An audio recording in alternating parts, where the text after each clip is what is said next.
Good afternoon, boys and girls. What a great Friday.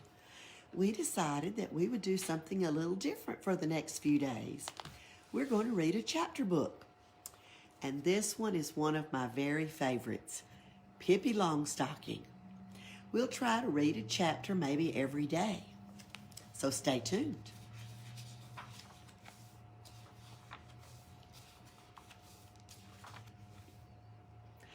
Way out at the end of a tiny little town was an overgrown garden. And in the garden was an old house. And in the house lived Pippi Longstocking. She was 9 years old, and she lived there all alone.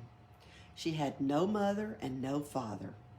And that was, of course, very nice because there was no one to tell her to go to bed, or just when she was having the most fun, she could stay awake as long as she wanted. No one to make her take cod liver oil when she much preferred caramel candy. Once upon a time, Pippi had had a father of whom she was extremely fond. Naturally, she had had a mother too, but that was so long ago that Pippi didn't remember her at all. Her mother had died when Pippi was just a tiny baby and lay in a cradle and howled so much that nobody could go anywhere near her. Pippi was sure that her mother was now up in heaven, watching her little girl through a peephole in the sky. And Pippi often waved up at her and called, "Don't you worry about me, I'll always come out on top." Pippi had not forgotten her father. He was a sea captain who sailed the great ocean. And Pippi sailed with him in his ship until one day her father was blown overboard in a storm and disappeared. But Pippi was absolutely certain that he would come back. She would never believe that he had drowned. She was sure he had floated until he landed on an island inhabited by cannibals. And she thought he had become the king of all the cannibals and went around with a golden crown on his head all day long. "My papa is a cannibal king. It certainly isn't every child who has such a stylish papa," Pippi used to say with satisfaction. "As soon as my papa has built himself a boat, he will come and get me, and I'll be a cannibal princess. Hi-ho, won't that be exciting?" Her father had bought an old house in the garden many years ago. He thought he would live there with Pippi when he grew old and couldn't sail the seas any longer. And then this annoying thing had to happen, that he was blown into the ocean. While Pippi was waiting for him to come back, she went straight home to Villa Coola. That was the name of the house. It stood there ready and waiting for her. One lovely summer evening, she had said goodbye to all the sailors on her father's boat. They were all fond of Pippi, and she of them. "So long, boys," she said, and kissed each one on the forehead. "Don't you worry about me. I'll always come out on top." Two things she took with her from the ship. A little monkey whose name was Mr. Nielsen. He was a present from her father. And a big suitcase full of gold pieces. The sailors stood up on the deck and watched her as long as they could see her. She walked straight ahead without ever looking back at all, with Mr. Nielsen on her shoulder and her suitcase in her hand. "A remarkable child," said one of the sailors as Pippi disappeared into the distance. He was right. Pippi was indeed a remarkable child. The most remarkable thing about her was that she was so strong. She was so very strong that in the whole wide world there was not a single police officer as strong as she. Why, she could lift a whole horse if she wanted to. And she wanted to. She had a horse of her own that she had bought with one of her many gold pieces the day she came home to Villa Coola. She had always longed for a horse. And now here he was, living on the porch. When Pippi wanted to drink her afternoon coffee there, she simply lifted him up and sat him down in the garden.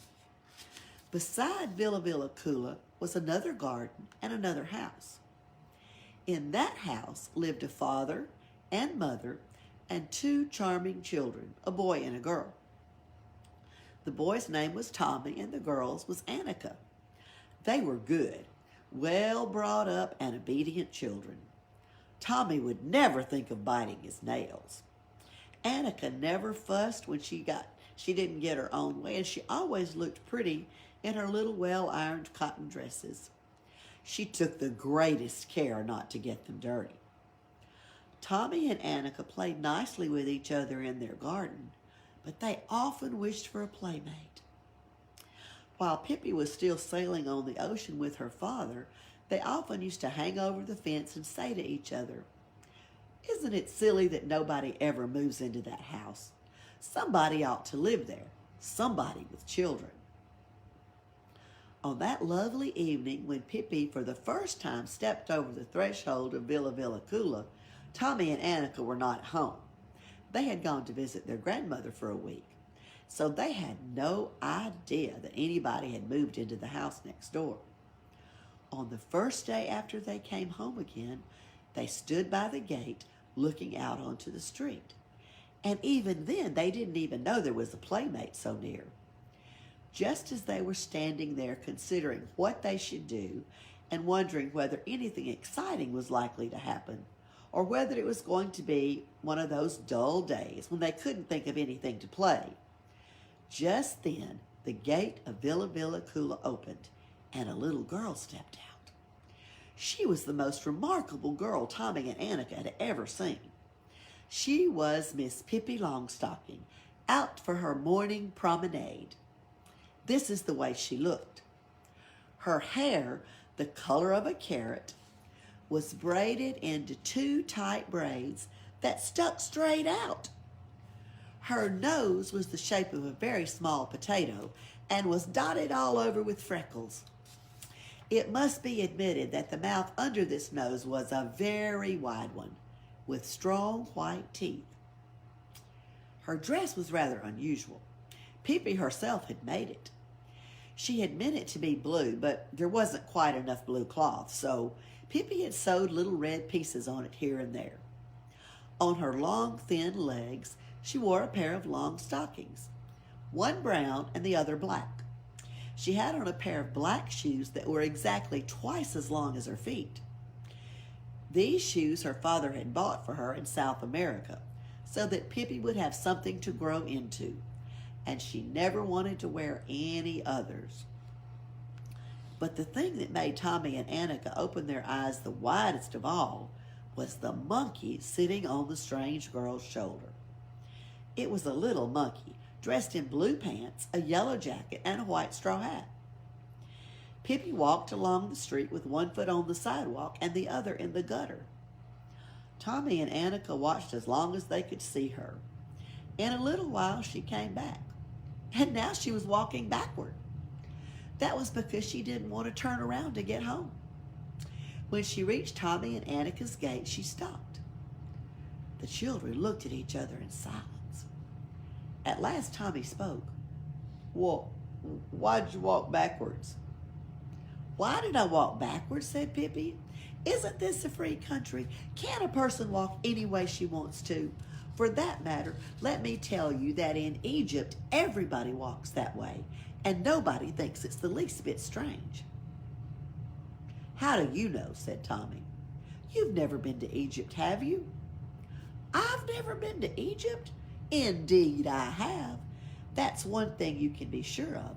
I've been all over the world, and I've seen things stranger than people walking backward. I wonder what you would have said if I had come walking along on my hands the way they do in Far East India." "Now you must be lying," said Tommy. Pippi thought for a moment. "You're right," she said sadly. "I am lying." "It's wicked to lie," said Annika, who had at last gathered up enough courage to speak.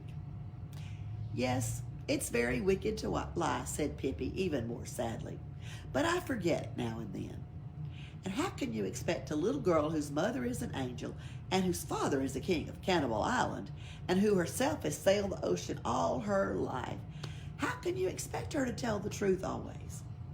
And for that matter," she continued, her whole freckle face lighting up, "let me tell you that in the Congo, there is not a single person who tells the truth.